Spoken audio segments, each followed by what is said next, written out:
Hello, good morning, everyone. Hello, hello. Lovely to see you all here. Big welcome to our panelists and welcome to all the attendees who are just starting to come in. Really excited to get started with you, and we will ask you to please go ahead and as you're coming in, I see the attendees coming in. I'm going to ask you to please introduce yourself there in the chat. I'm going to just open the chat so it will pop up on your screen. I'm going to put in there, hello. Please introduce yourself. Let us know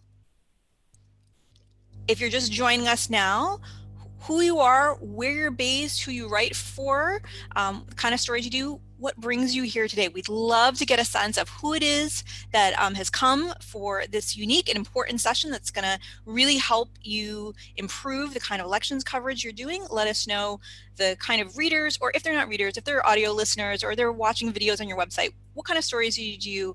What communities are you serving? What's your purpose and role for being here today? I see lots of you coming in. Please don't be shy. Make use of the chat. I see already people are starting to say hello. Hi, Hopewell, Radibi from SANEF.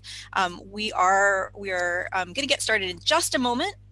Zoom does take that extra moment to bring everyone in. This is a really great session that we have for you today, where we're going to be talking about reporting on local government elections. They are upon us.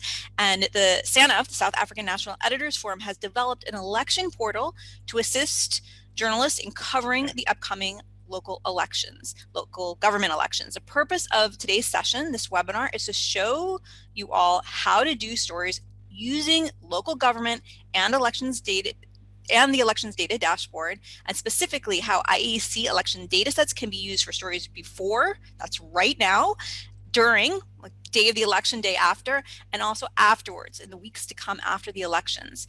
And so today we are going to be looking specifically at the SANEF Election Dashboard and the different kinds of data that are available, including previous and current local government elections data, and how to actually use that data and develop different stories for the upcoming elections. It's one thing to have access to the data, it's another thing to have those reporting skills, and we want you to be able to merge them, understand what's available to you, and actually how to use it in stories that will really resonate with your audiences. And in that, in terms of looking at how it is that you can report on the election results, we're going to introduce you to some very practical tools that you can start using today. Again, we don't want you to wait until the elections have happened or think about the elections just being on the day of and the day after.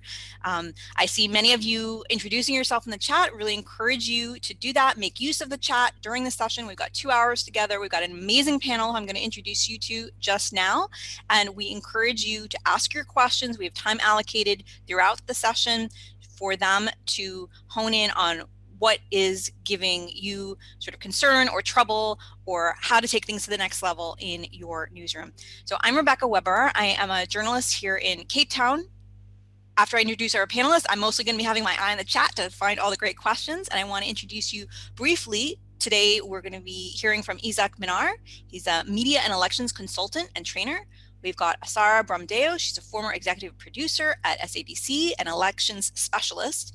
We've got Dirk Meerkotter. He's a developer and designer and worked on the SANEF Election Dashboard. And we have Ray Joseph, freelance journalist and journalism trainer. Again, these people really know their stuff. I'm really excited for you to get to hear all it is that they have to share with you. And I really encourage you to help make this be a co-collaborated experience. Let us know what your questions are, your concerns are, and we will do our best to address them in our time here today. So I'm going to turn things over first to Isaac. Good morning. Good morning, everybody. So I'm sitting here today with my SANEF hat on. I'm one of a small team together with Mary Papaya, who's been putting all kinds of election resources and training and so on together that I want to tell you a bit about. So you can find most of the material that we've been working on the SANEF election portal that you can find at elections.sanef.org.za, or if you go to the SANEF website, you'll be directed to this portal. I just want to show you some of the material that we have as part of SANEF's effort to support journalists in covering the elections. You scroll down on that homepage, you'll see a taste of the many resources that we have available in the election portal, from disinformation tools like Real 411, that's run by the IEC in conjunction with Media Monitoring Africa, and then quite a number of different data sets from credible sources. I'm looking, for instance, at the ISS Crime Hub data. There's a rich range of information on municipal level that journalists can use. On the same homepage, we also have the elections timetable, and we now just past the third last milestone, which was 15 October, heading for the next two milestones, which are the special votes, and then of course election day. We also have on this website and on the YouTube channel that I'll show you in a moment, a range of training material based on webinars that we did over the past 2 months. What we also and then place where journalists can actually see if they under attack by parties or get intimidated or so on, where they can go and complain. If you want to go and have a look at the webinars, you can go to the SANEF YouTube channel, although you'll find these videos also on the portal. But on the YouTube channel, if you go to some of these playlists, like for instance, our first webinar on the election data dashboard, you will find segments, so you can watch just 9 minutes here or 10 minutes there or 20 minutes there, the different segments of our webinar, of that webinar. We have this for all the different webinars. Also new that we just recently published, you'll find this on the training tab on the portal, is a link to the full training manual, which looks like this. So you have the materials that we used in 5 of the different webinars, all put together in essentially a election training manual, a book that you can download and take with you. But today we will focus more on using data to tell election stories.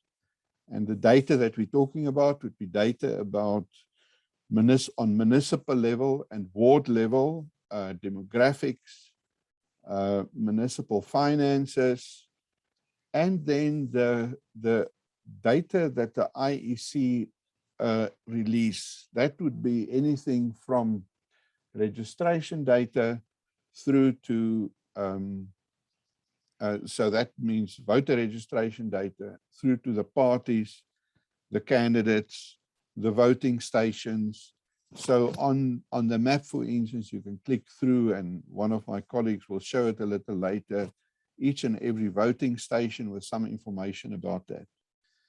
So it can be used as a resource to prepare yourself for election week, but also to continue reporting in the run-up in the last 10 days or so before the elections and after the elections, because of the information that you have here on a whole range of municipal resources. I want to acknowledge the work that Open Up, our partner, SANEF's partner, who developed the dashboard and pocket reporter that Ray Joseph will also tell you towards the end of the session today. So they have worked with a range of media, governmental, and other institutions to develop all kinds of open data and open source tools that can be used by journalists which would make journalists' work much easier. I think with that, I wonder if my colleague Asra managed to join us. Becky, has she joined us yet? Asra is not on yet. We're actually going to we're going to change the speaking order a little bit, and we're going to hear from her a little bit later in the session. Okay, so she was on earlier and she had some troubles. I'm sure she's trying to join us. So Becky, tell us what's next. Thank you. Yeah, thanks so much for that, Isaac. Well, I just want to say we're actually going to jump right into the data is what we're going to do. And we're going to be looking at where we actually get the data from. And then as we get a little bit later into the session, talk a bit more about what you can actually do with that data. Ray made the comment before we went live on the session when we were all just sort of having our coffee before we got started, that very often these are sort of split roles. That one person is really finding the data, somebody else is doing the different sort of more traditional on the ground reporting, and then we can see these merge together. Before I turn things over to Dirk, I just want to encourage all of you who are here, please introduce yourself in the chat. And as we get started, please make use of the chat to ask questions so that we can answer them and address them and make sure that you get the attention that you need. I'll just say here, I'm seeing people coming in from a variety of different roles. I see Gary, who's doing freelance work for SABC. Michael is from Cape Town, who works with Internews and Social Weaver and is interested in new ways of using elections data for storytelling. Tamika is doing her honors in multimedia journalism at Rhodes University. Adrian is here, project manager on the SANEF Election Portal and employed with Open Up.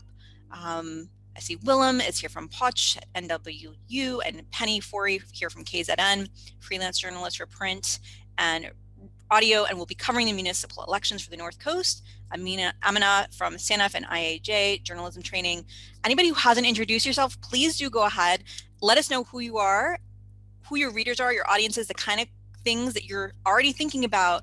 And then as we go through today, let's make use of the chat so that you can get a chance to ask your questions to our panelists. I'm going to turn things over to Dirk, who's really going to help us understand how we get this elusive data. Let us know. Please take it away, Dirk. Thanks, Rebecca.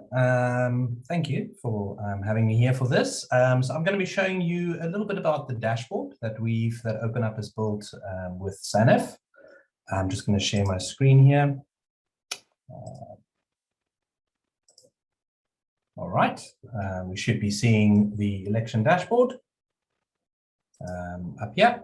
Now, to find the election dashboard, I would say the first thing, navigating from the SANEF website, you can see it up here with the election dashboard, and then you can just go to the view dashboard, and you will find it over here once it loads.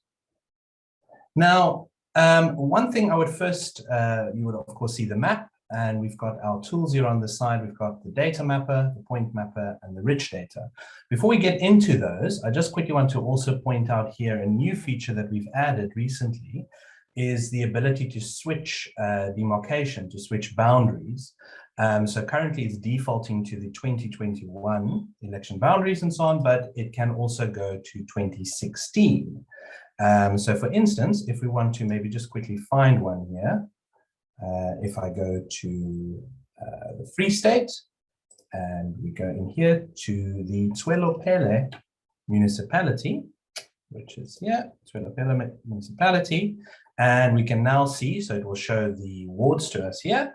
So this is the 2021 demarcations, but if we switch to 2016, and it will always give us a little prompt here to say that we are switching boundaries, and we'll say proceed, we can actually see here that in 2021, there's an entirely new ward that's been added. So if I switch back to 2021, proceed, we can see that this is a whole new, this has been split into a new ward. And by the size of it, it seems like that might have been a good idea. So we can do that. So that is something to just bear in mind, that the boundaries have changed from place to place. And you will be prompted when you're viewing an old data set for 2016. If you're viewing the 2021 boundaries, you will be prompted to change the boundaries as well. Let's quickly have a look further at the tool itself. So of course, if we go back to the country here, the data mapper that we see here shows us the choropleth map over here, and it shows the data for the level below the one that you're viewing. So at the moment we are seeing South Africa, but the actual data we would be viewing over here would actually be for the provincial level. So for instance, if I go here to, let's just do voter turnout here, we can see now the provincial data in the data mapper. Whereas if we view the rich data, we see the data for the Zoom level that we're actually viewing. So this is South Africa, and there we see the voter turnout there for South Africa. So that's just something to always bear in mind, that if you're wanting to see data on the data mapper, you actually have to go one level up to see the data, but the rich data will always be the one that you're actually viewing at that stage. So now, for the elections, of course, the story kind of begins on ward level, as it's a local government election. So I'm going to zoom in here. I always choose Northern Cape because it's the biggest place to click on. So I'm going to go here to Mqawu district. And as you can see, now we can see the municipalities in the Mqawu district. And I'm going to go in here one further. And we can also see here David Kruiper, and we can see the wards for the David Kruiper municipality. The one thing also, of course, is that it also the election starts at the voting station.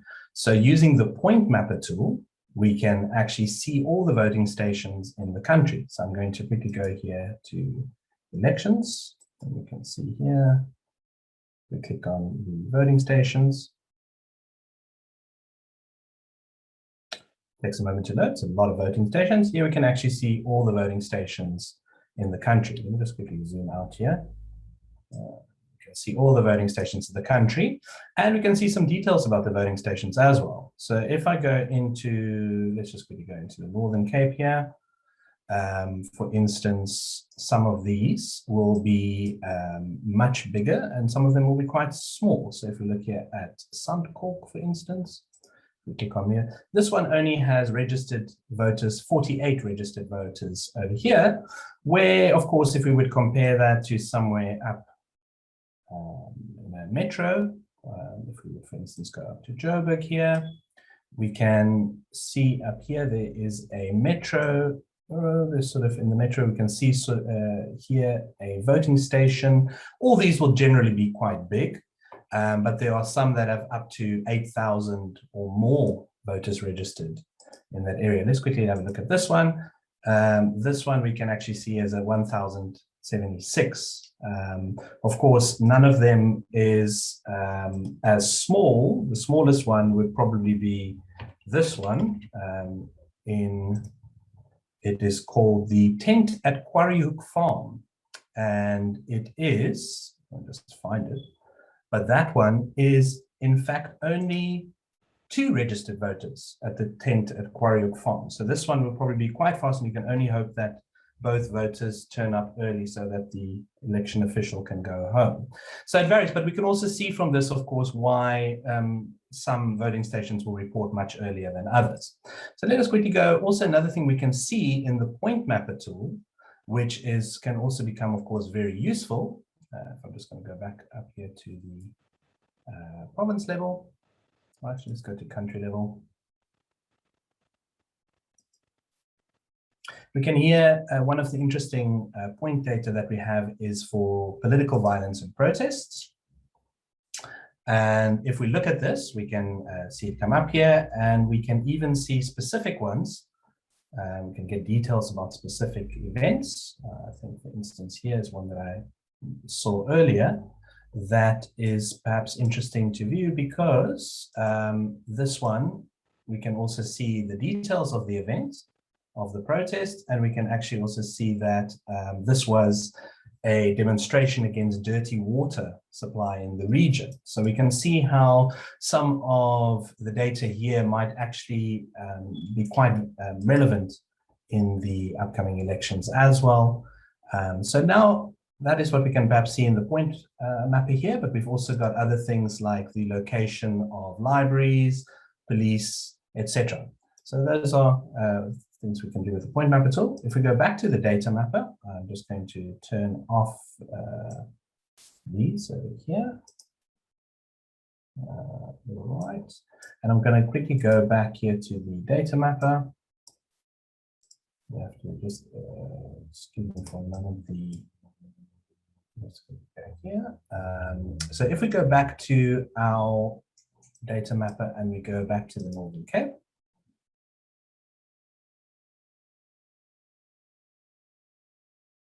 Just give a moment to load here. And I'm going to go into our district where we were before. This panel out of the way. So that can go. Okay. And I'm going to go into here to the David Craper here. And because we know that the elections, the first thing is that the voting stations, the voting happens in the ward levels. We'll go down to a ward here. Now we know where the voting stations are. And we can actually get details about this ward. If we go into the rich data view, we can actually see for this ward, we can see currently who the incumbent councillor is. And we can also very importantly see who the candidates are for this upcoming election.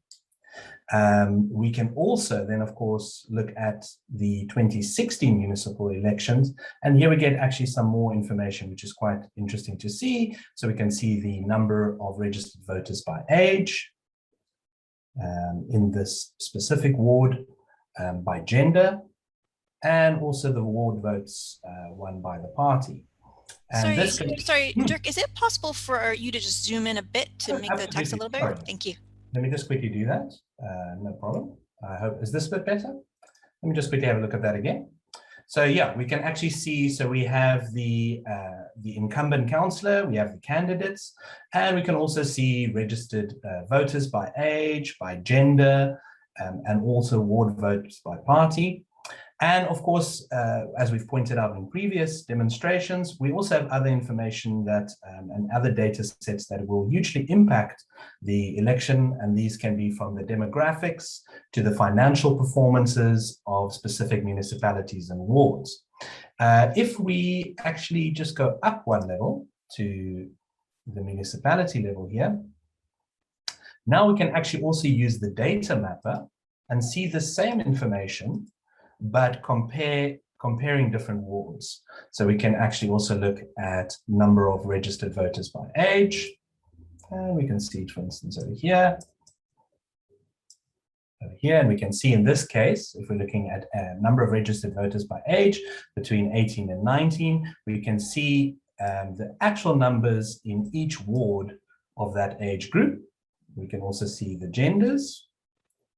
So we can see here 2,186 female voters in this ward. And we can see the ward votes by party. So for instance, here we can see that the EFF got quite a big share here, but did not perform so well in these other areas in this case. And this also extends, and we can also see the seats. Well, if we go up one level, we'll just go up here.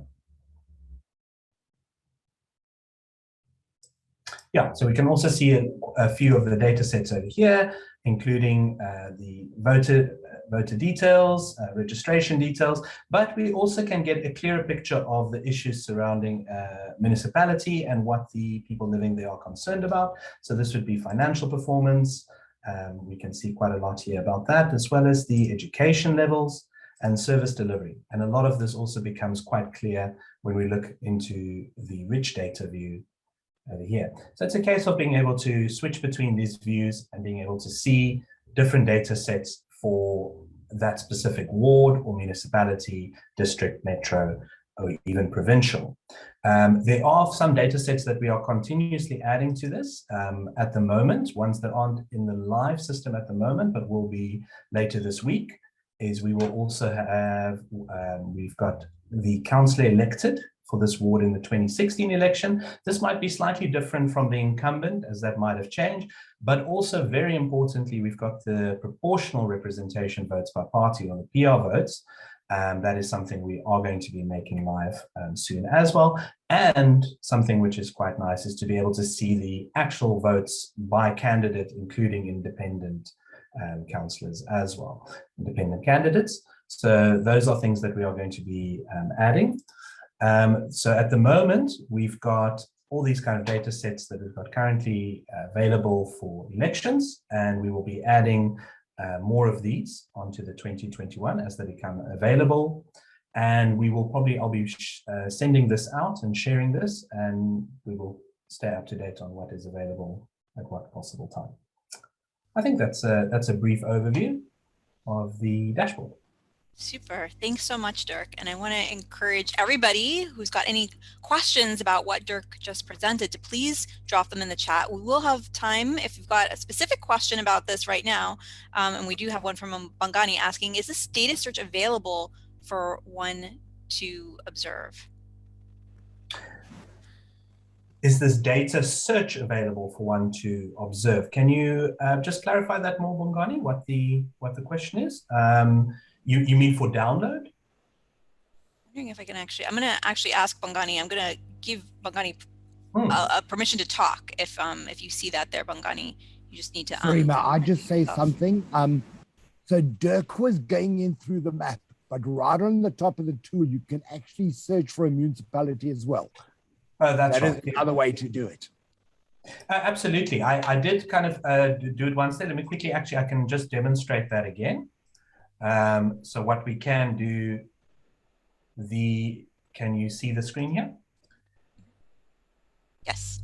So we can, for instance, using the search up here, you can go down to actual ward levels. You can use search here for ward levels as well as municipalities, local districts, etc. That will take you immediately, if I just use this one, to that, in this case, this ward. So that is quite useful. And if you don't know the word ward, you can search for the municipality. So one of the issues that I would like to point out is a lot of municipalities' names have changed. And there's no database that could be drawn off to when you search for an old name that you get the new name. The only solution is you need to Google what is the new name of such and such a municipality. Yeah, sure. There's also one of the things that I think is also worth knowing is that we can also download data, the map data. There is a little download button here. So if we're actually viewing stuff on, for instance, the agenda here, then we can actually download the map as we see it as well. And you can even download the rich data as well by clicking this little save to print.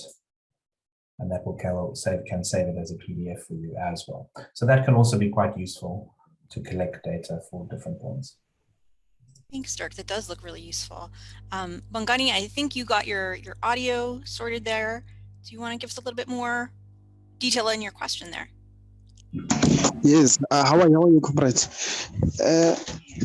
No, my question was based on the data itself. Is it possible for one can have it, then we can able to observe, because it has a lot of information that we can able to observe and be able to search some other things, because really it gives some proper guidance on other things that maybe some of us we are not aware of, and the information that is existing across, because the way he was doing the presentation, so he touched some of it, because I live in Sebokeng, in the Val, some in the area Val, Vanabale and other areas, so that's the area that's next to me. So he touched on such things in such a way that we can able to trace some things that are happening across the region that I'm living in. So my question was, is it possible to have it, then we can able to utilize it in the way that the presentation was unfolding? So that was my question. Yes, I mean, as we said before, so as I mentioned, the data is available, is downloadable in the map form and also in the rich data panel. If we also look at, I just quickly wanted to show you here. So again, although we kind of focused now on the election data, for every place there are other data sets also available. And I encourage everyone to have a look here. And these, of course, are the things that will be affecting the elections. So we've got the elections, but we also have access to the demographics of areas, and very interestingly on municipal level and so on, the financial performance.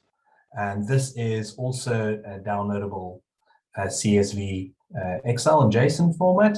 And this can give you a very interesting oversight of the spending and also the debt collection, income sources, and the spending of the capital budget. So very in-depth data is available here for most municipalities on the map. Also the living environments from the census data, and all these will give you a much broader and better understanding of a specific ward or municipality. Some of it's important to note, a lot of the data is available at different Zoom levels. So some of the data, for instance, the spending is not going to make sense on a ward level, but it will be available on a municipal level. So it's always good to see on each level what is available at that point. And then, of course, you can export them. And you can also download, as we saw, the entire set as a printed PDF up here as well.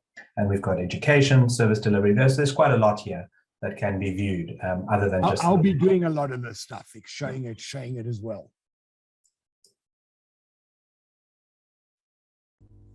So sorry, I asked, I muted Dirk instead of unmuting myself. The windows were changing really quickly. I think actually this is a great segue for us. Thank you for that, Dirk. And I think it's a great time for us to segue actually over to Ray. So this is like the two parts that really go together, right? Being understand what data is available, how to access it, and then also what do we do with it? How, and so Ray is going to walk us through some of the actual practical applications of what Dirk has just started to show us. And I encourage you, if you've got questions for either for Dirk or Ray, please do drop them in the chat. We have time allocated later on. I'm going to turn things over to you, Ray. Sure. Guys, I just want to say that I had COVID months ago and I'm still coughing. So I might just mute along the way for a Ray, moment. we are seeing just a picture of you with your mask. Are you able to turn your video on? Oh, sorry. Thanks for protecting us, though. I like the mask, that we all feel safe. That we see your screen. Okay, so.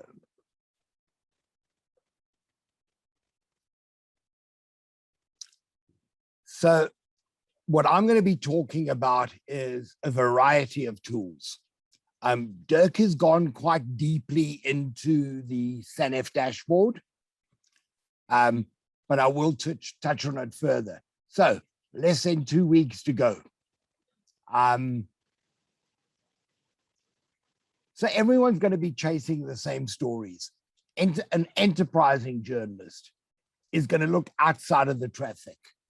But where do you find the stories? What tools do you have available?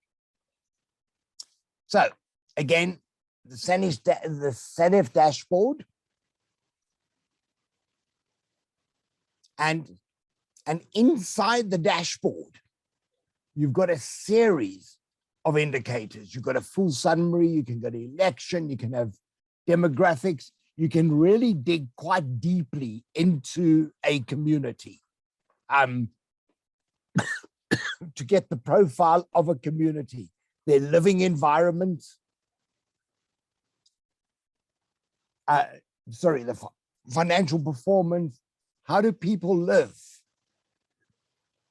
economic environments, where do they get money from, what is their situation, their education, service delivery.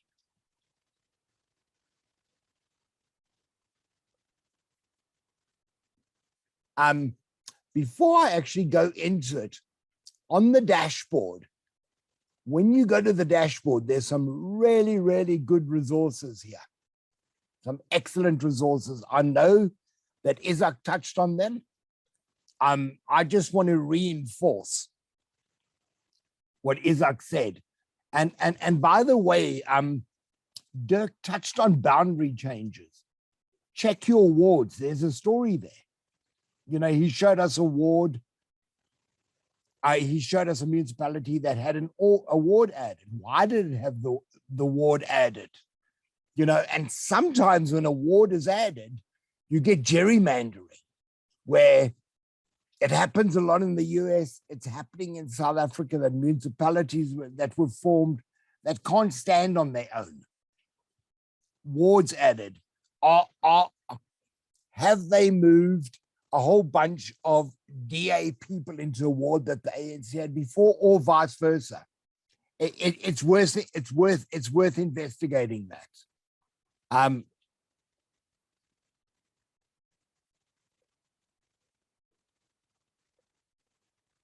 Sorry, I'm just going to share my screen.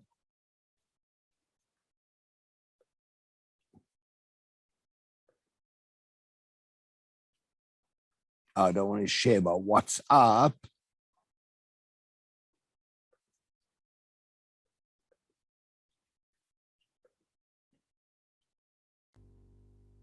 So here we are looking at the election dashboard. And we're gonna search for a municipality. So I am going to search for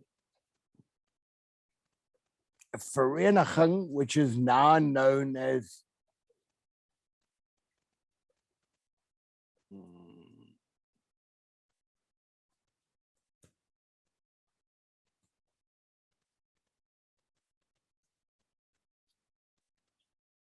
Fulani.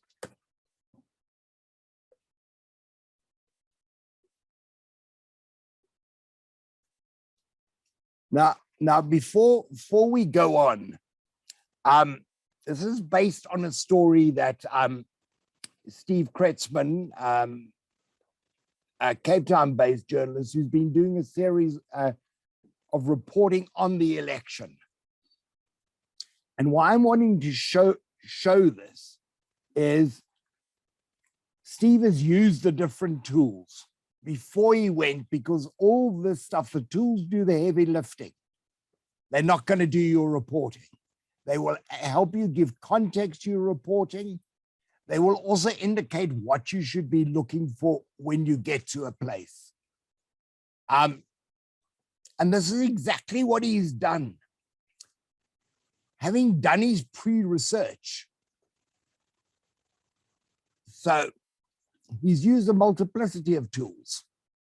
He's used Google Street View to have a look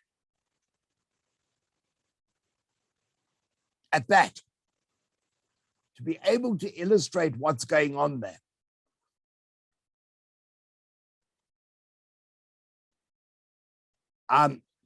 He's gone to the town.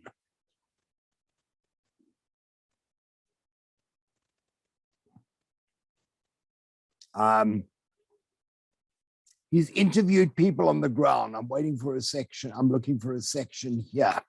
So Google is your friend. There was a report to Parliament Select Committee on this very municipality. For the finances, again, Google is your friend. He's found a report that this municipality owns. So these are all hyperlinks, which will take you to the source of what he is saying. MoneyWeb is reported. He's then gone to a tool called Municipal Money, which I will demonstrate to you now shortly. The municipality spent 25% more than planned of its operating budget, and it underspent on its capital budget. If you're underspending on capital budget, you're not doing repairs. And he goes into the entire background. So let me now go back to, so this is an indication of how these tools have been used.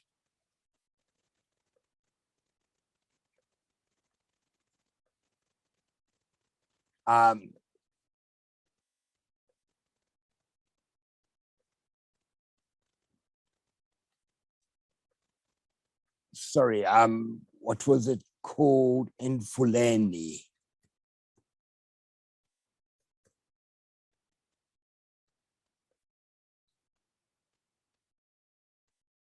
And there we are. We're already in Infulani.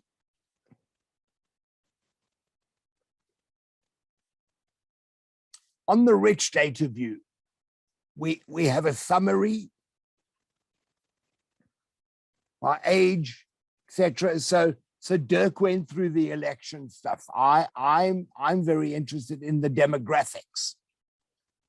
So every 10 years, South Africa holds a census. They're in the field currently for the 2021 census. 2011 is already long in the tooth. In between the 10 years of a census, after 5 years, they do a community survey, a halfway. These censuses are used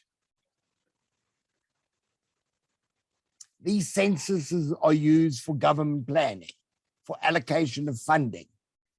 So we can add by population group,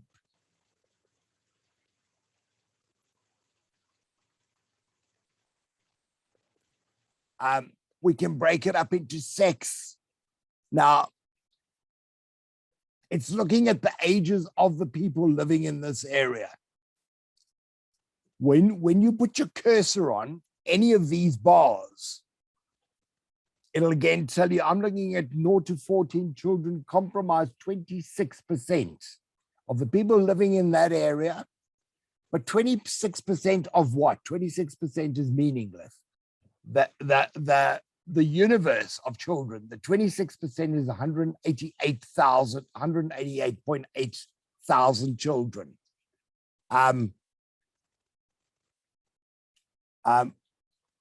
Age groups. 49% of the people who live in this area. So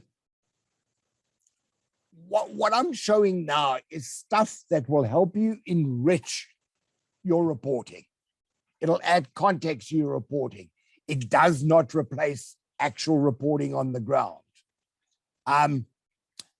If you're working online, television, print, you can actually save this image. I think it saves as a JPEG, if I'm correct, but it's reproduction quality. You can switch between percentages and values. Values are actual numbers or percentages, but you can always point your cursor. If you're going to download it, I would always say, rather put the number. You can explain what the percentage is, because honestly, percentages are meaningless. So 85% of the people who are living in this municipality are Black African. 12% are white. There's a very small 1% of colored. And there are the numbers. The age groups as we go. So that's the demographics. So financial performance, unauthorized,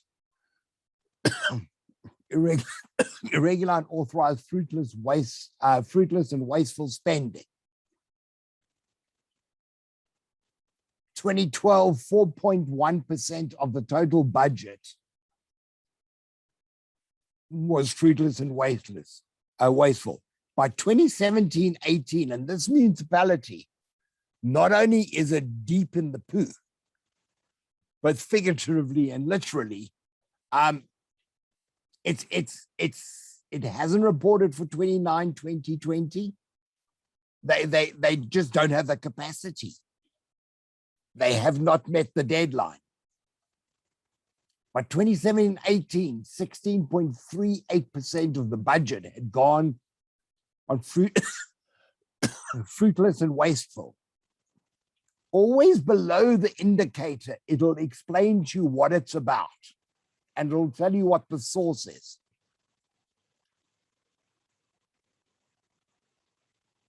So another thing about this municipality, current debt collection rate, people are not paying their rates. 2017-18, only 66.1%. But 20 So they have reduced it. It was at 81.9, 2015-16, which would be the 2016 financial year, reduced to 69.7, and they keep reducing. But the fact of the matter is they are budgeting for money to do work. If the money is not coming in, how do you do the work? Plus money is being wasted. So the income source, locally generated over the years, you can see how much is locally generated. And transfers is the money that they get from the equitable share of our taxes that they get from central government. Spending on capital budget. Look how they're underspending on capital budget. Now, capital budget is service delivery ultimately. Are you putting in sewage plants? Are you putting in new roads? Are you fixing stuff? They're underspending. And again, the reason that they're underspending is they're not collecting the money that they're budgeting for. And a lot of the money that they are collecting is being wasted. The operating budget shows the percentage by which the actual operating expenditure was in excess of budgeted. So 2017-18, they sent 25% more than they budgeted. This municipality, this is an indication that this municipality is in a real mess. The data is showing us. You've got to go there to see it.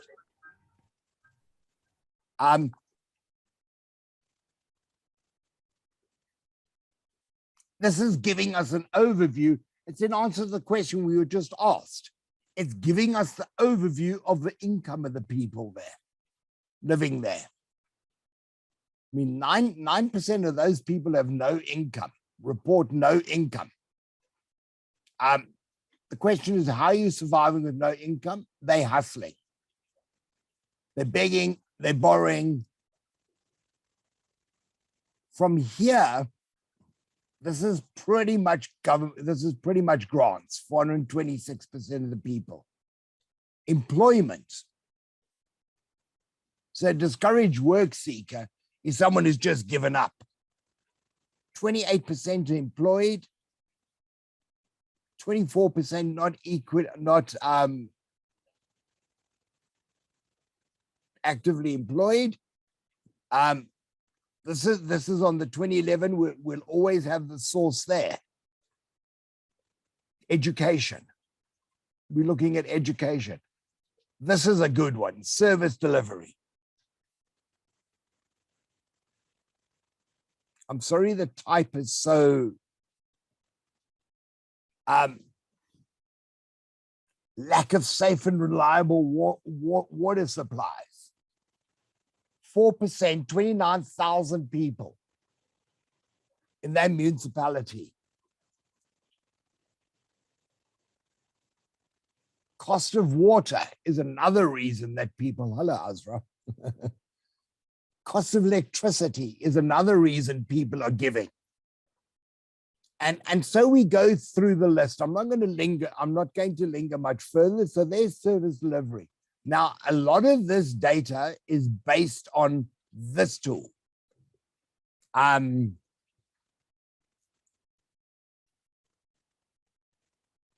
Municipal money, I'm sure Becky will.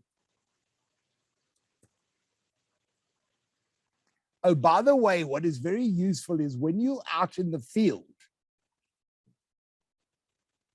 on a municipality, if you've got your data switched on, it'll go to your actual, I'm not exactly sure why, and Fulani is not coming up.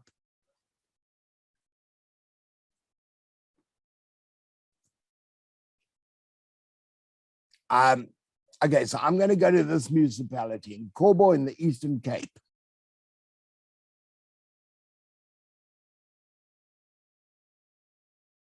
Now, here we have all the contacts for the municipality, the name of the municipal manager, email address, telephone numbers, the municipal secretary. This is very useful. This is a very powerful tool. There's a video explaining it. Now, audit outcomes. Read the detail. The detail is in the data. The Auditor General, these reports have all been brought together. and there is an explanation throughout of what the different ones mean. But as journalists, we need to, so no report available there. Hasn't been filed on time, but you can actually download the report and see the detail of what has been found. If we don't read, we're not journalists. The cash balance that the municipality has, and every single time it'll give you about this indicator what it means. The cash coverage, months of operating expenses can be paid with cash available. Again, there it is. There's a video. But what we are seeing here is another municipality in trouble. It's not reporting. It's overspent grossly. 2015, 2017, last time it reported, it overspent by 2,304%. I mean, Dirk, can that be correct? That's a huge overspend. They 33.3% underspend on capital budget. Now, capital budget is all about service delivery. Spending on infrastructure projects like new water pipes, building libraries, etc.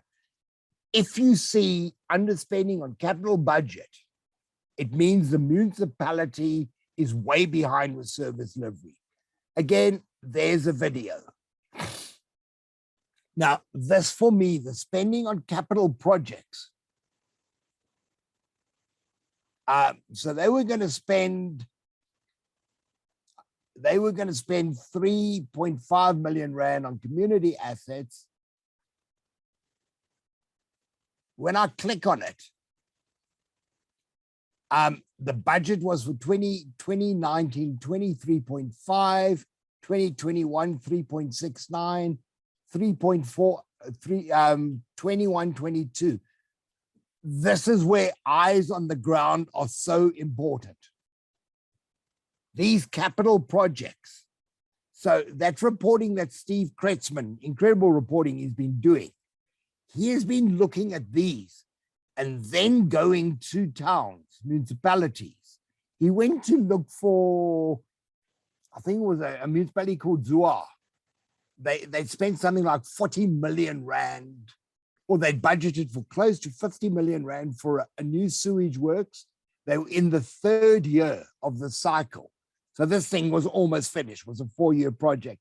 On the ground, he found absolutely nothing. There was nothing there. It was just this derelict, you know, there is no substitute. And then, so as you go through muni money, will take you through all the different elements where a municipality's money comes from. Look at this. The percentage of new revenue generated with the financial year that a municipality actually collects. I mean, they've only collected 67.59%. You know, you can't do work. You're wasting money. You're wasting money, and then you're not collecting the money that you owed. Where does money come from? Transfers, equitable share, locally generated. So locally generated, as we go, there are the income sources. service charges, interest, investments, fines. By the way, if you live in a municipality that is very close to a national highway, have a look at fines. It's one of the ways that they're generating income. And they're spending an awful lot of money. Another tool that I'll show you very, very quickly.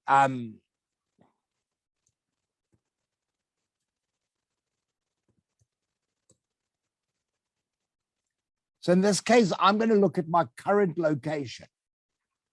And I live in Cape Town, but I'm in Northwest at the moment, Muddy Bang, where wherever you go, the roads are a mess. They're a total mess. There are potholes. This is going to give us, so you've got elements of all of this in the SANEF dashboard, but this is the greater breakdown. There is the municipality. You can go from where you click, you'll get each of the wards. I've gone the ward where I am. There's the population, that's the size of it, and that's the per square kilometer. I can change the census to 2011 if I want to. Here are the election results for this municipality. By the way, all these resources and links to them will be shared with you. So don't panic. I'm sure Becky is already, but they will be shared with you as well, and our presentations. Election data for the 2011 municipality, voters by party, that seems to be a duplicate for some reason. Number of registered voters, the median age. People are very young in this area. There's not a lot of old people here. Very young. The language is Setswana. There's a breakup of the language that is spoken here. 93% of the people here come from South Africa. 95% of them are South African citizens. So households. So here, households that are in formal dwellings, that's 34.9%. Now on the chart option, you can see 53 live in houses, backyards, 8%. And you'll get the actual numbers. So we can change with, so if you're doing a story online, you can either, so they are the actual figures where I've said show data. This embed, if you want to put it on a website, you take that embed code that is there and you put it on, you can align it normal, left or right on your website. Excuse me. And it'll come up on your website interactive like that. The type of dwellings we've got, how many people owns their home. There are 1,884 households with heads under 18 years old. It's then making comparisons to the rest of Bonjala, that's the district, and Northwest. The household income, what people own. Interestingly, every television, stoves, fridges, cell phones always comes out on top. When we are getting to service delivery, this is showing us where people are getting water from. Again, chart options, we can explore the data. Now, this is a very, very interesting on exploring the data.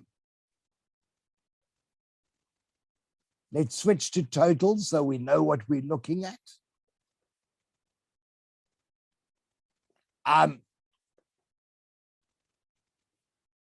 Now, distribution, I clicked on the, and you can always get the data, but on distribution, supply of water, a municipality,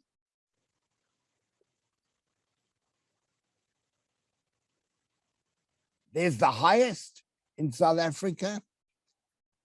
Northwest, 68% are getting from there. are people getting from a water vendor? They don't know. People who are getting water from a stream. Now, the minimum, if I go into an actual municipality, it will show me where to go and look for stuff. So I'm not going to go much more. The last thing I'm going to show you, because Becky's about to shout at me and tell me to finish up, is this tool has just been updated. It's called Pocket Reporter. All the tools that you are seeing today are Mobi friendly. So if you are in an area and you want to know about that area, with municipal money, you literally say, oh, WASI map. WASI map is another one which gives us a profile of an area. Just say my location. Sorry, this is.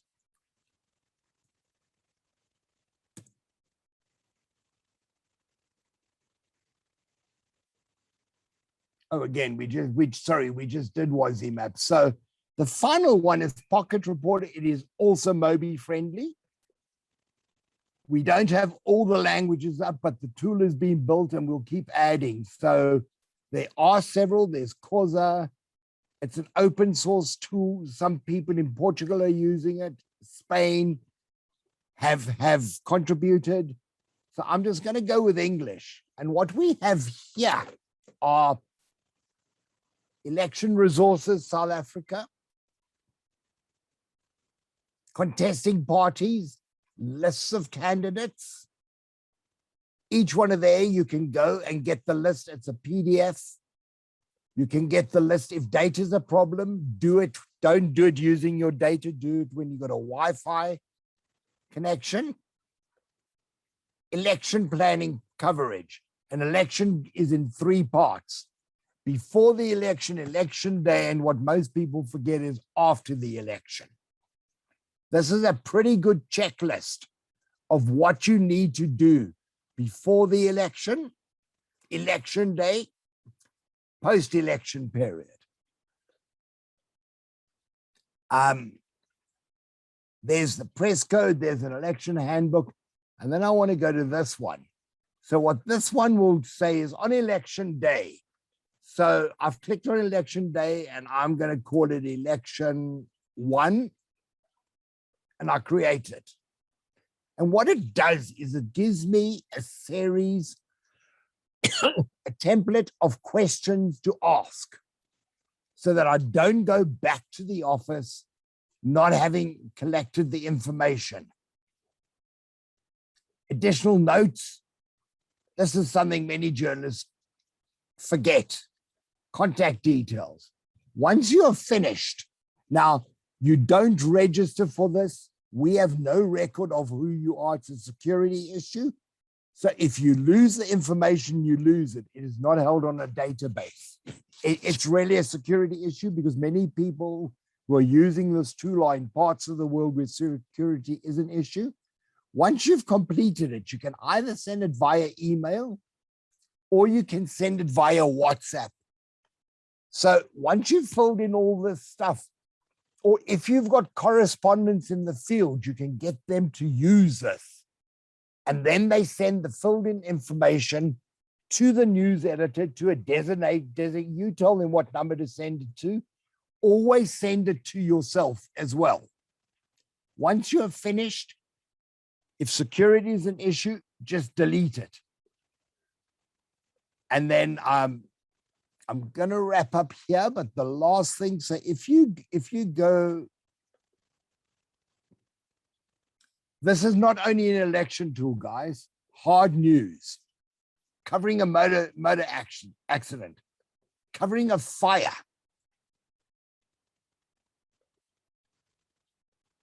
How many people are dead and injured? Were there any acts of bravery or rescue? And so it goes on. And it always ends up additional notes, contact details of people. It reminds you to get people's contact details. So this tool has got a multiplicity of crime stories. covering a news conference,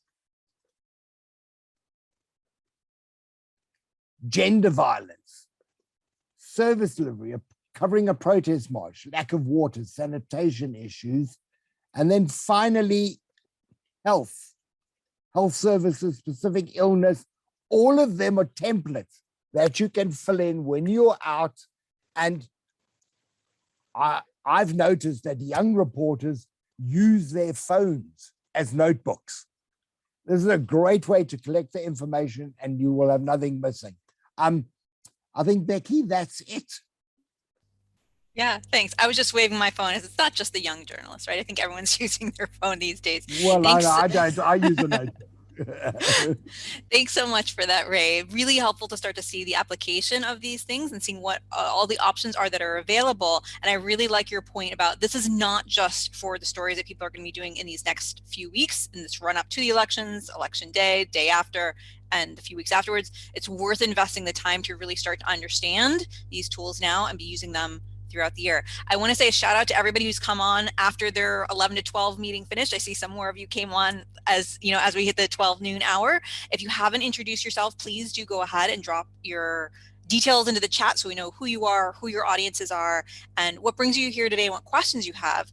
If you have any questions for Ray or for Dirk, based on like what we're starting to hear them talk about, please go ahead and drop them into the chat. We have a little time for that now. I do see a question already from Willem asking about the current state of the latest IEC info on registered voters. I'm wondering if you can bring us up to speed about what the situation is right now and what changes we'll see in the days to come. It seems like there's a lot of updates happening with the dashboard right now. So just sorry, Dirk, you're muted. I'm going to ask if Ray, if you want to talk first, but Dirk, you're also muted. Okay. So all I want to say is in Pocket Reporter, in the election resources, there are multiple links to the IEC website and other places where you can check that kind of information because it's constantly being updated. So the best is to go to the source, which is the IEC. They constant, and those are in the Pocket Reporter election resources. Thank you.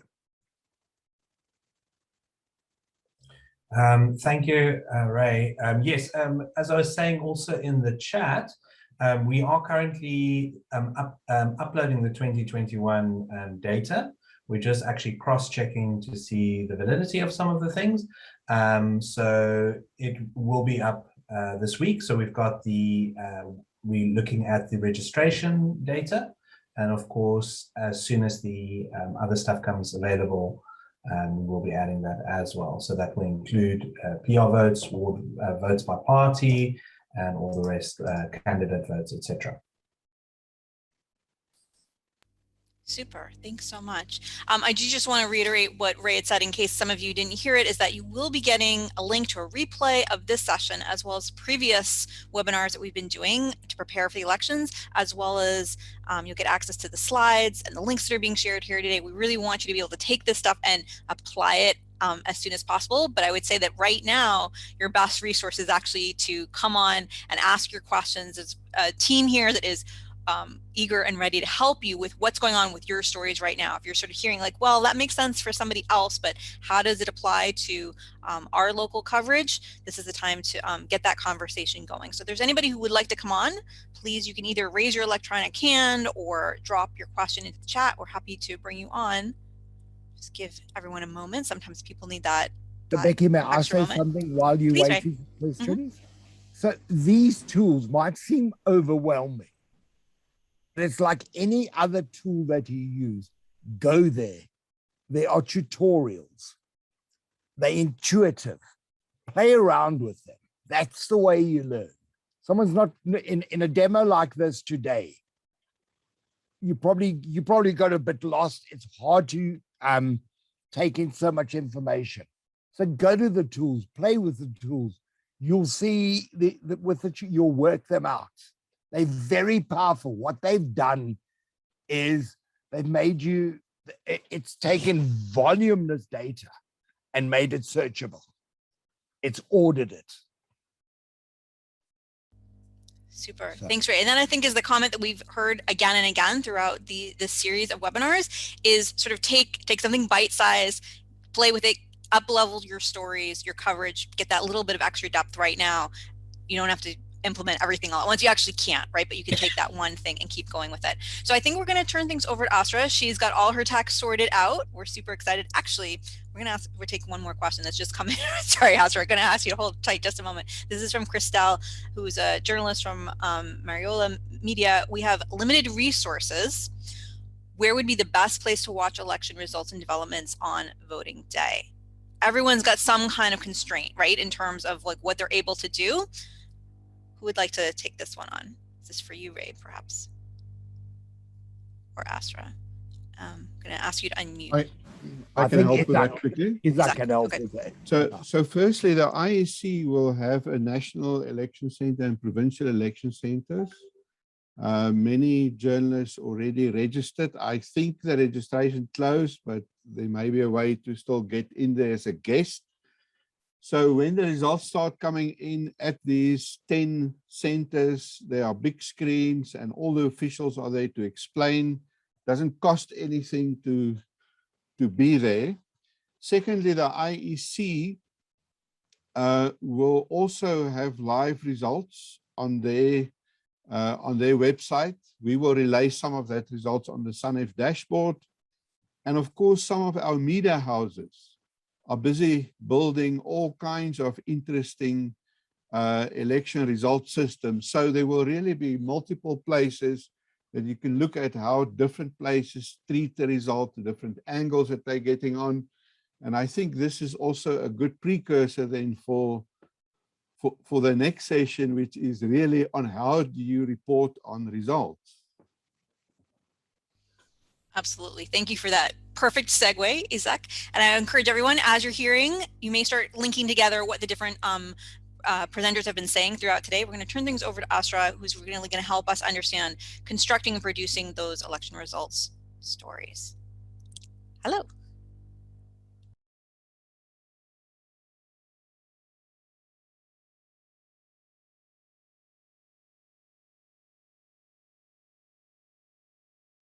Sorry, we see your slides, but you are muted. Okay, thank you, Becky. And hi, everybody. Yes, so I think what we said toward the end of our discussion is very, very important, everyone. Good morning or good afternoon, firstly. That you cannot do all your stories at once. This is a complicated election.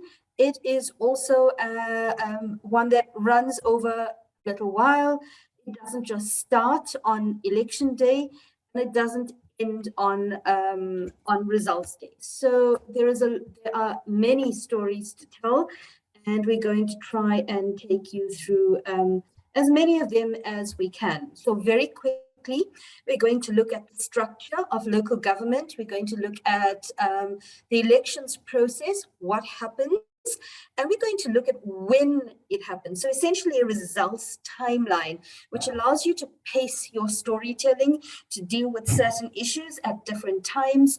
And then, of course, we're going to look at a summary of the kinds of result stories you can tell, and maybe a few ideas about some of the stories themselves. I've tried to simplify it as much as possible, to color code a lot of what we're speaking, so it will be easy to follow the different phases of steps, and we'll look at some of the main areas of focus.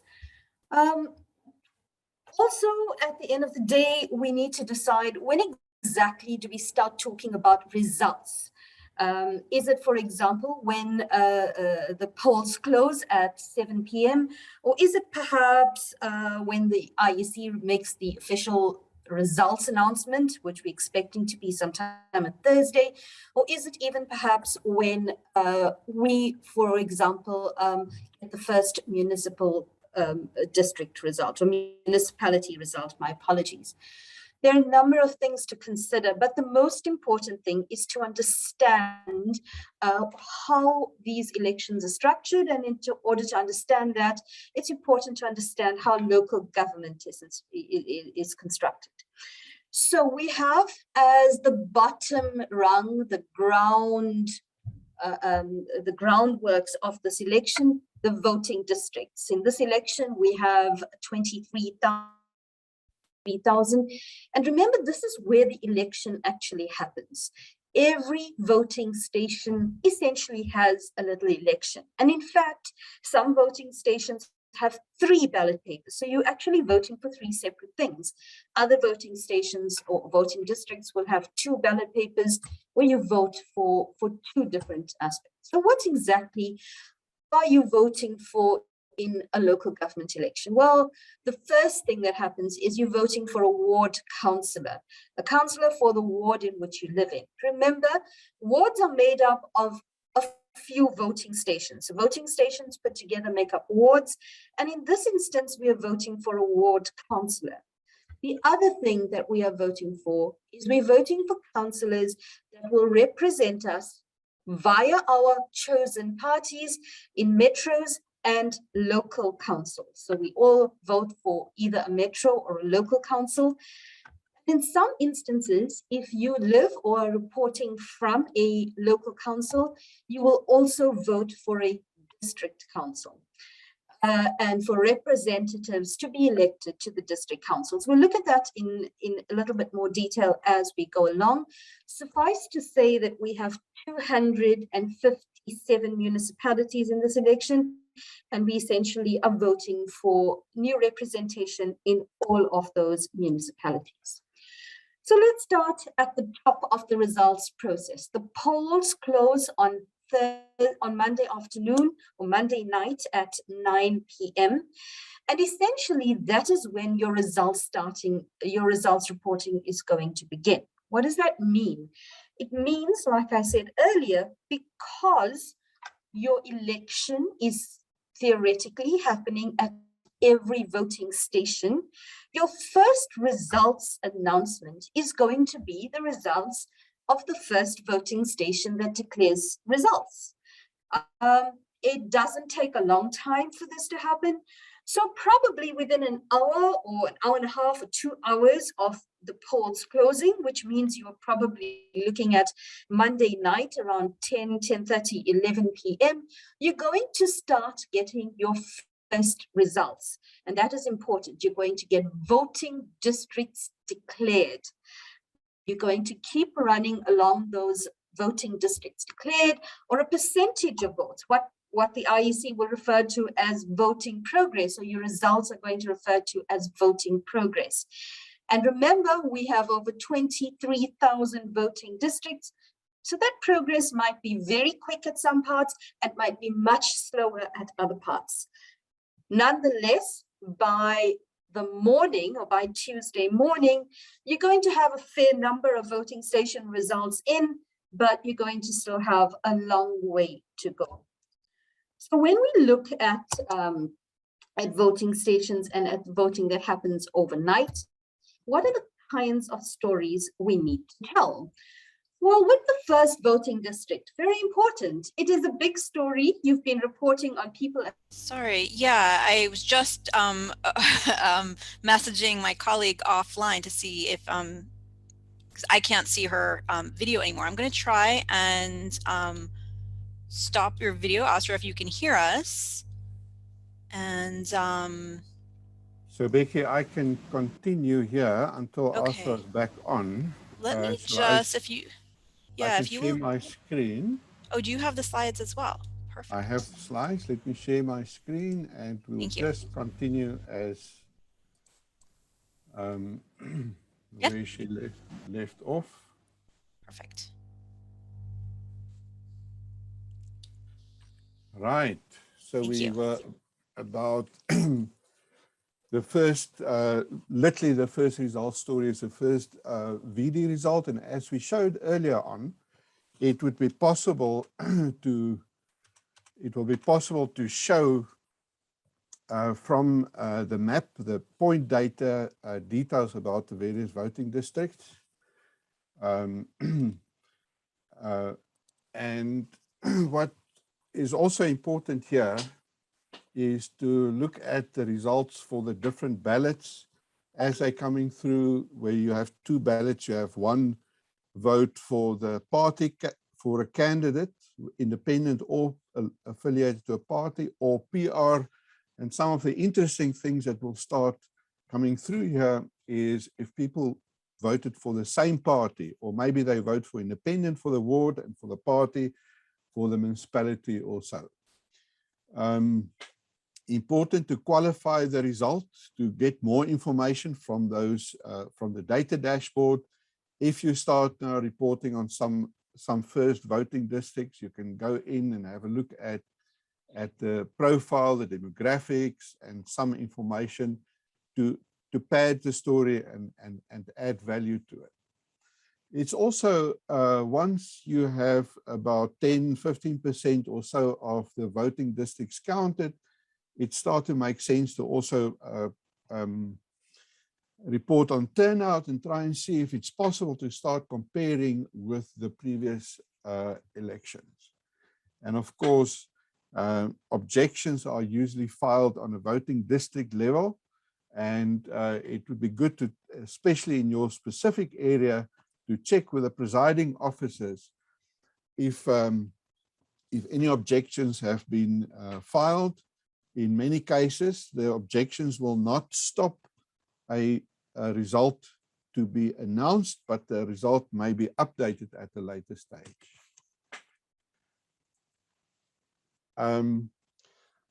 There's also the issue of if there's a problem at the voting station, or if the weather is not good, the presiding officer can decide to keep it open up until after 9 p.m. And then there's, of course, also stories to do at voting stations around COVID measures and so on. So now when we get to Tuesday morning, so all those stories, the stories that you can start telling from Monday night, overnight, on Tuesday morning, it would be good to check up on the voting progress, to see what percentage of voting districts have been counted in a ward, in a municipality, on a provincial level, nationally. But the focus will now start, there will be enough voting district results in so that one can start getting ward results. And this is when it starts getting interesting, because now you can make direct comparisons to say if this ward was won in the previous election by another party, and you can start talking about changing of hands or some parties doing better. Also, I see you back on. Do you want to continue, and I'll just change the slides? Hello, Asra? Hi, Isaac. Okay, I'll change the My slides. apologies. Just continue. I'm just finishing with this. You can just pick up with smaller councils. Okay, sure. So on Tuesday, you're going to, of course, get wards, and you're going to get results for smaller councils. Your voting progress is going to, or will continue. Maybe we can go to the next slide quickly so I can just talk about it. So you're going to, like we said earlier, deal with wards. You're voting in this election for a ward councillor, as well as, in this case, independents. And this is an important one. Remember, this is the only time right now in the South African election process that we vote for independents in an election. It is also important because in this case, it is essentially a winner takes all election. In the ward, you're voting for a person. The person who wins, who's first past the post, who gets the most votes, will win this election. It also means that a ward seat, when we speak about allocations or seat allocations later, is allocated first. So the person who will win the seat is allocated that ward seat first, and the PR votes or the PR seats are then divided afterward. Ward seats make up 50% of all the seats on your councils, on your municipal councils. And if by any chance a ward councillor has to step down, or there is some need for a councillor to be replaced, they can only do so via a by-election. Isaac, we can go to the next slide and look at stories. So what stories are we telling at this stage? Well, essentially, we're talking about what is a race for wards. We want to know who are the winners and losers. And in this case, because we are voting specifically for people or for individuals, we can actually look at some of the aspects of who we vote for as a society. You will find that a lot of parties are speaking about adding women to their lists, so there's enough women representation, or adding younger people to their lists because previously our politicians were all very old. But do you and I actually vote for women and youth? That in itself is, I suppose, an interesting story. The bottom line when telling your stories, though, is to always qualify your result. So you must always put your result in context, whether you were speaking about, like we said earlier, voting progress, or whether we're speaking about something as simple as what the turnover is. Remember, in this election, we have many, many independents, much more than in the last election. In fact, almost double the amount. So that says quite a lot about what the face of the election looks like. But of course, we need to follow that up when it comes to the polls. Are independents winning these elections? And if so, what will be the reasons for them winning? When Ray spoke earlier, he referred to tools like WASIMAP, he referred to tools like municipal money, for example. So bad spending or overspending or irregular spending by a particular municipality, has it impacted on how the parties and whether independents in this case win elections, for example? At this stage, you can also start throwing forward to the lists, names on the ward lists, and of course, some of those names are repeated on the party list as well. Remember, though, when a person can therefore win both the ward election and the party election, and what this means then is they will need to choose on which seat they want to sit, or which they would need to choose which ticket they want to sit on. They cannot choose to be represented by both the tickets. We can click on to the next slide, please, Isaac.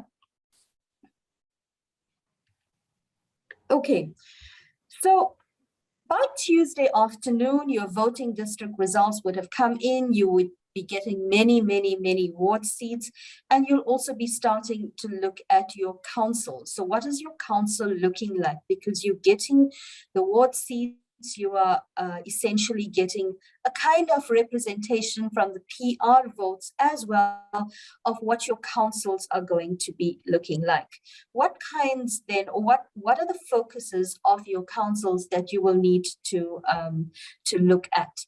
So your local municipalities and your metros are actually very similar, apart from size in terms of what they do. Remember, there is a total number of seats based essentially on the population, on the size of the municipality or the metro.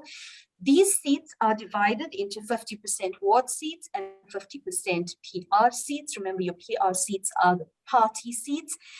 And you will, in this election, find that there are instances where that balance is a little bit skewed. So you might find one extra PR seat in one or two of the municipalities, and I think for ward seats, you will probably find one less. Calculations then are based primarily on allocating these seats according to how they are won. And like I said earlier, the ward seats in the councils are allocated first. Once the ward seats are allocated, the PR seats are then allocated with the balance of the votes received. A lot of the PR seats depend on candidate lists and what happens here. But in your municipalities, the stories that you should be looking at, or you should be telling in terms of the context, is that we can move to the next slide, is to start contextualizing them. And you've already seen some of the tools that we've spoken about. So we can start looking at, for example, in this case, the race for votes. How many parties, or who has won the most votes in a municipality? How has this party performed in this election as compared to the previous election? What is the comparison? What is the difference in terms of how people have voted in the wards as opposed to how they have voted in the PR vote? That is also another interesting thing. People become very important, and very important in the local elections, because of course we want to look at all those famous people and where they are and whether or not they have won a seat. So for example, some parties make a huge showing of their mayoral candidates, other parties do not. We might look at the number one people on the list for the municipality and maybe get an idea of who the mayoral candidate might be. But let me just say to you at the same time, please remember that parties do not have to keep to the list order. So when they are allocating the seats that they have won, they can change around the list order. So looking at the list and seeing somebody's name on the number one position doesn't necessarily mean that they are the party's mayoral candidate, for example. Always contextualize your story. Look at the leadership of the municipality, incumbent and those voted in, and compare what is the difference. Why would I win an election as opposed to Ray, for example? Look at, we can also then start looking in this instance at majority votes. So the parties that win the most votes in a local council, or we can look at hung councils and what does that mean for governance in that council going forward. You saw earlier when we looked at the SANEF dashboard that you will be able to see some of this kind of information on your SANEF dashboard.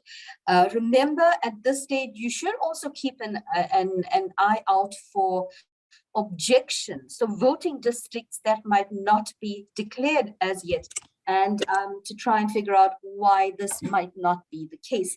There might be objections, there might be many people, there might be complications with the process, but this also could make a good story if you come across some interesting objections. Isak, we can move to the next slide.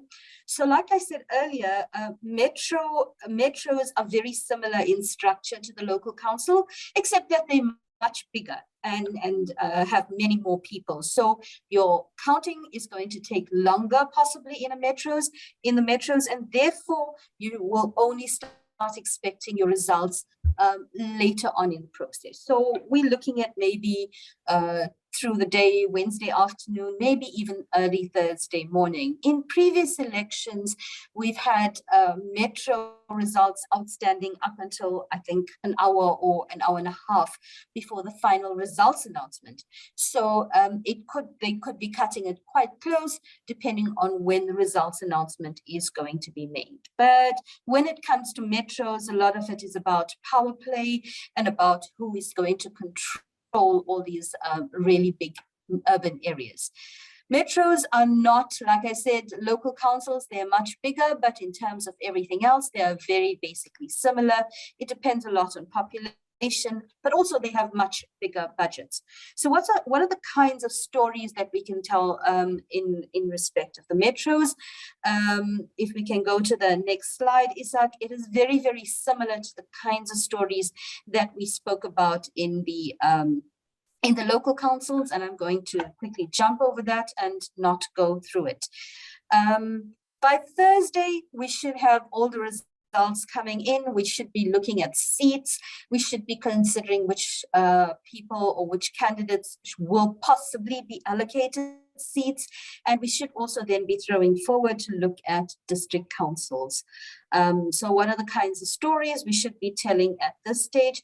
Sorry, let's just quickly look at district councils before we go to the kinds of stories. So district councils, remember, are a combination or a number of, or a few local municipalities put together, a few local councils put together make up your district council. Essentially, they are more responsible for development and service delivery in the area. And like Ray was pointing out in his presentation earlier, we've seen a number of district councils that have possibly, we can say, failed pretty much in terms of what they are supposed to do. A district council must be formed or must be constituted within 14 days of the election date of the local council. So once the local council has met for the first time, has constituted itself, they then elect representatives within 14 days who will then represent the local council at district council. Our ballot in the local council accounts for 40% of that district council seats, and of course then the ballot from the indirect votes from the local councils accounts for the rest of 60% of that council. So at this stage, what are the kinds of stories we should be telling? Well, we're going to essentially sum it up. We're looking at the race for seats. We're looking at seats allocation. What are the number of votes, for example, needed in order for any party to gain a seat on a local council? This is determined by the number of votes that are received, added up, and it is quite a detailed formula. If anybody has questions, we can look at it a little bit later on. We can look at objections as well, and we can look at whether there are any outstanding objections. Remember, by this stage, we're already preparing for the results announcements. So what we will be looking at is whether results announcements will happen with outstanding objections. That can happen as long as there are no material, or there's no material impact of an objection. However, like I'm presuming Isak did speak a little bit earlier about the fact that objections essentially are dealt with at voting district level. So we can also look at the smaller parties. There are very interesting parties in local government elections, parties we don't normally see or hear about at national level, but they make for really interesting stories, and we can look at how they have performed. We can also consider, for example, why a smaller party might or might not have gained the votes that they did in a local government election. A few years ago, we saw small organizations like ratepayers organizations actually winning and doing really well in local government elections. So these are the kinds of parties that would make interesting stories for this stage of our story reporting. And then let's look quickly at a summary of the kinds of stories that we are going to be telling. So in the race for wards, we're going to look at who won. We're going to look at summaries of party performance. Did parties really do well in the wards? We're going to look at the independents, and we're going to look at the candidates themselves. Who actually did people vote for, and why did they vote? In terms of your councils, you're going to look at summaries. So you're going to look at specific councils, specific areas. You're going to look at how they performed in this election. You're going to look at how to compare them to the next election. You're going to throw forward to what will be the implication for district councils, although at this stage it's probably a little bit early to tell. But the most important thing is you're going to place all of this in context. In terms of your race for seats, you're going to once again look at what or how many seats in this particular area, how does it compare to the previous election, how has the party performed in terms of how many seats do they have, which are the people involved. We now must start looking at representation in terms of the lists. We can also look at manifestos and promises made in the run-up to the election. In a conversation I had with somebody yesterday, they were saying to me, well, you know, many ANC councillors have said that if in certain areas, for example, if they win ward in the race for wards, they're going to resign so that other and then of course cause a by-election so that other people can actually win after the whole questioning around the list process and nomination process. So those are the stories that we can start following up on at this stage of the race to say, well, what is going to happen now? Remember, overall, you're going to keep an eye on spoiled votes, lots of communities threatening not to vote or maybe spoil their votes. That might be something to look at. Turnover at this stage becomes really important because your votes are finalized and you can figure out what exactly the turnover is, do comparisons with previous elections. Objections are important. We spoke about that. We've spoken about parties and people. So essentially, your timeline, you're going to start on Monday night with your first voting results. You're going to go to the Tuesday morning overnight where you're going to get lots more voting districts. You're going to start getting ward results, and you might even get small local councils. By Tuesday afternoon, you should have those results sort of coming in fairly steadily. This is probably going to take you to Wednesday afternoon, Thursday morning, where you're going to start looking at your larger councils, your stories around your metros, and then of course on Thursday when we are going to have your final or possibly have the final election results. Remember though that these stories do not stop with the final election results. They continue after that with your councils, how they are constituted, your representatives to the district council, and then of course coming back to all the issues that you need to respond, that you need to follow up on as a result of these elections. So that is essentially it from me. Thank you guys, and my apologies for the technical hitches.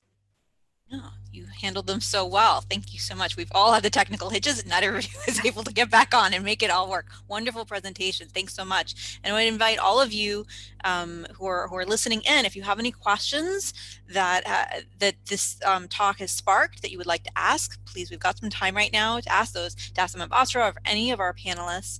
I know that you may have seen some of those slides and been like, oh, like let me get a screenshot or grab it with your camera. And if you didn't have a chance to do that, you will get access to all of the slides. You're going to get a link to the replay of this so that you can go back in and review what you need to. But I also really encourage you to take make this join in this, make this more and more active discussion, and let us know either in the chat if you've got a specific question. If you want to know more about something, this is the time to let us know.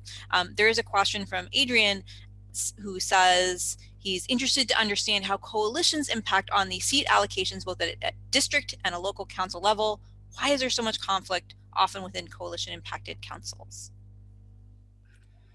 Well, I'm sure the other panelists will be able to contribute to this answer as well, Rebecca. But if a party does not win by an outright majority, if they do not have 51% of the vote or more, it means that they're going to have to be friendly with somebody else in order to get the kind of support they need in the council. So you will have, for example, your smaller parties either coming together to form a coalition to maybe get more votes, more support than your bigger part, or more seats than your bigger party in terms of decision-making processes. And this includes, of course, things like voting in office bearers and that kind of stuff, but also your basic your basic decision making as well. We saw, for example, with the city of Tshwane and the city of Johannesburg following the last election, how it impacted when strong coalitions were not necessarily formed, and we saw changes of governance consistently in the last 5 years. So coalitions impact because people then need to start essentially working together, making friends with a party that is separate and different from theirs, or bringing, for example, independence or gaining the independent votes support in the council. And if this doesn't necessarily work, if parties or smaller parties decide to move from one coalition to the other, you could obviously have problems.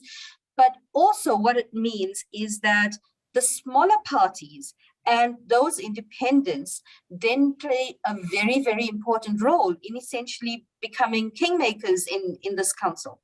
So yes, it has been a little bit chaotic and we've seen lots of conflict, but I suppose at the end of the day, that's what the democratic process is all about. If I may add to that, so on a direct answer on the question is how coalitions impact on the seat allocations. The answer is they do not impact at all on the seat allocations.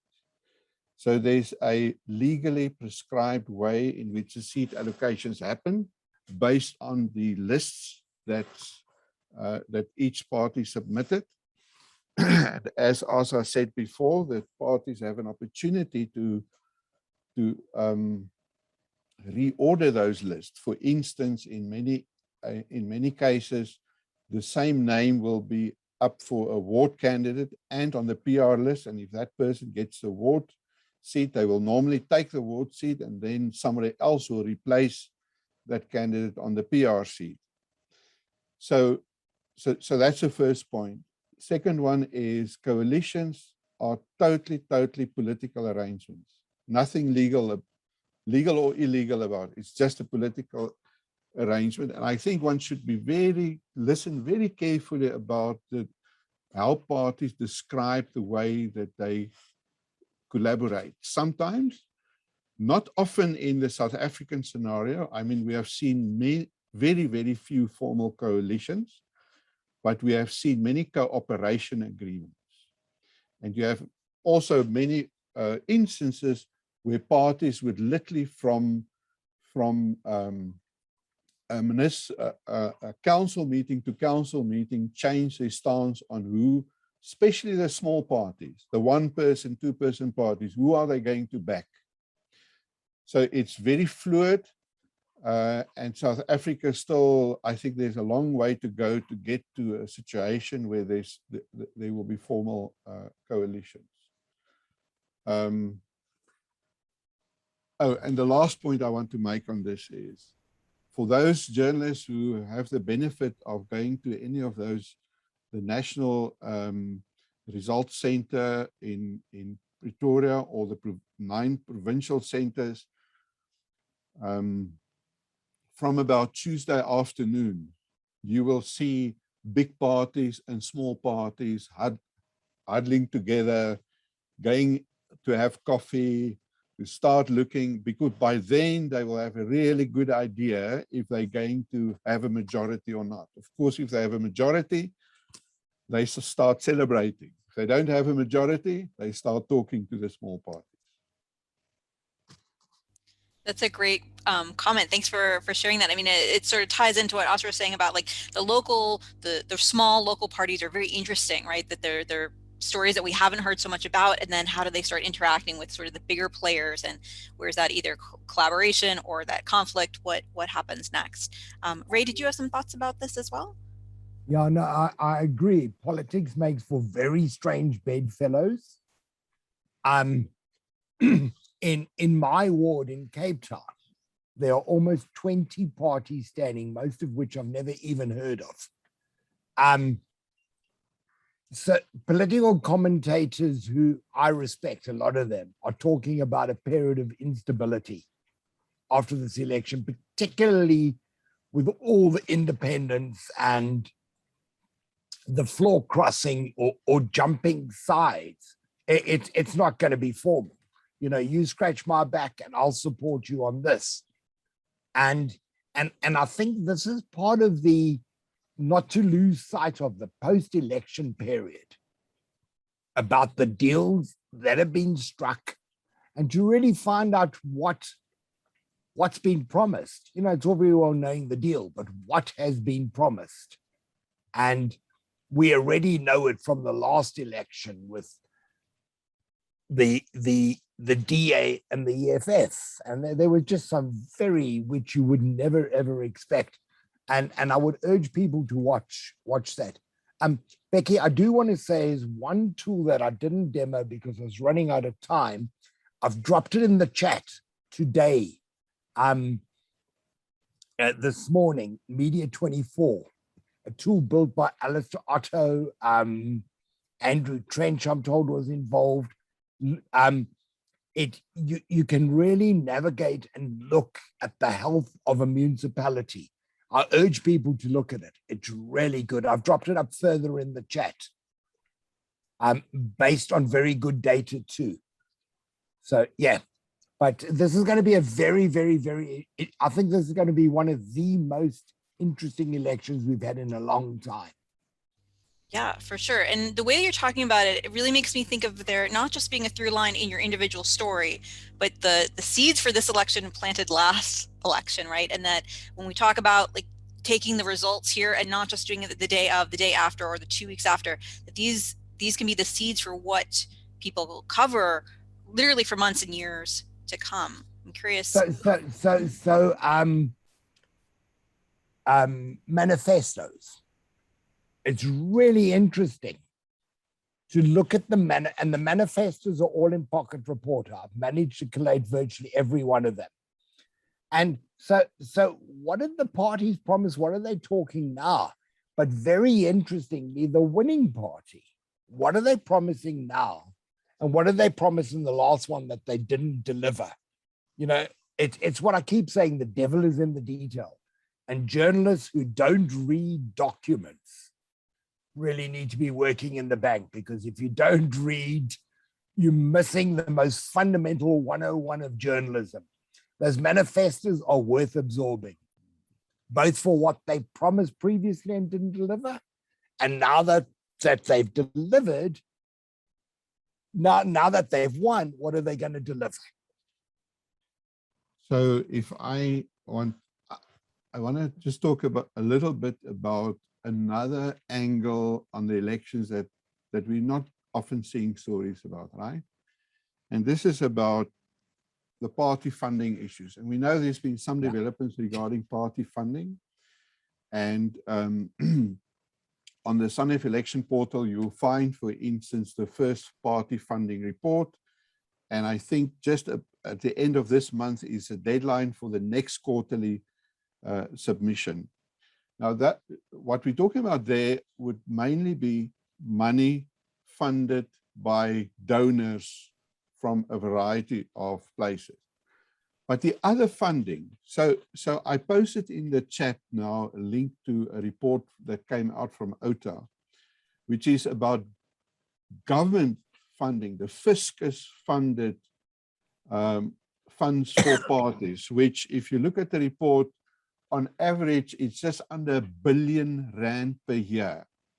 So apart from parties contesting seats to do all the nice things that they promise in the manifestos, of course, the more seats they get, the bigger slice of that R1 billion per year they get to keep their party going and to pay their party employees and do whatever else they need to do. So it's really so one of the stories afterwards, after any election, is to see how the relationship between how the party fared and the impact that it will have on its income stream from government. And you'll see in this report that there are at least 3 different streams of money that comes from different government sources to keep parties up as part of keeping democracy viable, they say. Thanks so much, So Lisa. I think one of the Radiant interesting things on that funding is Parliament funds and the IEC funds. The IEC funding to parties is very transparent. The funding to political parties is very, very opaque. And there's a third source, which are provinces, which is not widely known. And the problem with tracking party funding at a provincial level is it's a moving target. It'll be a line, I've tried this. It'll be a line item in a budget on a certain section one year and another section. There is no uniformity. But it was only introduced a few years ago. And on a local level, people should be asking, what is their province funding and where is that money going? But as I say, IEC is very transparent. The one from Parliament goes to the party. So you see it going to the party. And it's supposed to be for party officers and support and that sort of thing. And then it just goes, it goes dark. It's virtually, unless the parties are telling you, it's very hard. And I would say, even if we don't have the solution, we should be reporting on the problem. And saying the kind of thing that I'm saying and pressing the parties about how that money is allocated. Thanks, Ray. I think we're actually, if you can believe it, we are actually just about out of time. And so I'm going to ask in just a moment, I'm going to ask each of our panelists to give their sort of last parting thought for today. For those of you who are watching in, we're wrapping up for today, but obviously this is information you're going to sort of like hopefully a springboard that you're going to start using the information for today in new ways, hopefully in your reporting today and the next days and weeks to come. I'm going to just in a moment drop a link for you in the chat. If you can give us some feedback about what you learned here today, how the experience was for you. And just as a preview, if you would like to share that info a little bit with other people here, if you can just identify one takeaway, one thing that you found really useful here today to share in the chat so that everybody can see that, we would love to hear what your thoughts are. I want to say a really big thank you to all of our panelists, to everybody who came out live today, those of you who are watching on the replay as well, and specifically and especially to SANEF and to Open Up for doing this work together and to creating and sharing these tools and perspectives with everyone. I'm going to drop that the feedback link. Oops, I've got that news tool copied again. So this is just a link to a Google form asking you for your feedback on today's session. You will also get this in an email if you don't have time to do it right now. And I would like to ask our panelists for their final parting thought for you as we leave today. Let's do it in a reverse order of how we spoke. So we'll go with Astra first, and then Ray, then Dirk, and final words with Isak. Astra, I'm going to turn it over to you. Thanks, Rebecca. So yeah, I think you know, places like this webinar where we can talk a little bit about experiences is so important because there's so much to learn from everybody else. But the bottom line is what you started off in the beginning. Take it in small chunks and contextualize everything that you do. So every step of the way, just contextualize, put everything in context, and I think we should be okay with all of our stories. So local government elections are all about bread and butter issues. It's water, it's sewage, it's that sort of thing. I know I keep saying this, the tools do the heavy lifting. They show you where to look. But ultimately, it's eyes on the ground and including how is it impacting on the people and interviewing, going and seeing those conditions. It's not always viable, but within the municipalities you are covering, you know, if you just do a story based on data, all you're going to have are facts and stats and figures. It has no face. Municipal elections are all about the individuals at a very local level. And it's the one time that government is listening. And we as journalists can really make a difference. Thank you. Thank you. I was just going to say about the election dashboard. I mean, obviously, what we've discussed is that the aim of the dashboard is not to be a live dashboard. And as Isak has pointed out, there are many places where you will be getting live data coming in for the elections. But what does make the dashboard quite unique and as a tool is that it allows us to see the election data alongside other data sets, alongside demographics and municipal finances, etc., spending. So it gives us a very nice, clear overview of an area and a ward. And I think that is what can make it extremely useful as a tool alongside others as well. So SANEF's efforts this year to support journalists in essentially to provide them with the resources to cover the elections better and to enrich their election stories. It's the biggest effort that SANEF has ever tried. So we would love to hear from people about whether they find the election portal useful, whether they want SANEF to do that again the next year, whether the dashboard is working for them, what else will they find, what would they like to see on the dashboard, and keep in mind that these resources will stay available. The dashboard will stay relevant for the next few years to be able to report on local government. So also to say that the SANEF team, including myself, can be contacted at any time by any journalist if we can assist directly. The Open Up team is also available for any dashboard related stuff. And with that, good luck to everybody for the last 10 or 11 days or so before, or is it about 13 days until the end of the results period? Thank you. Thanks very much. The countdown is upon us for sure. I just want to reiterate, if to reach out, for those of you who are working your stories, to reach out to these teams. They are here to help you with your stories, and also please share what has worked. If you want to share your stories after they've been published, SANEF and Open Up would love to see those as well. Thank you so much once again to all of our panelists. Really appreciate all your insight. I can't believe 2 hours have blown by, but here they are. Hope that this time, this insight has been really useful for you and will be practical in terms of the stories that you work on in the days to come, however many hours that is that we have left before the results start coming in. We'll see you soon. Have a great rest of your day, everyone. Bye-bye.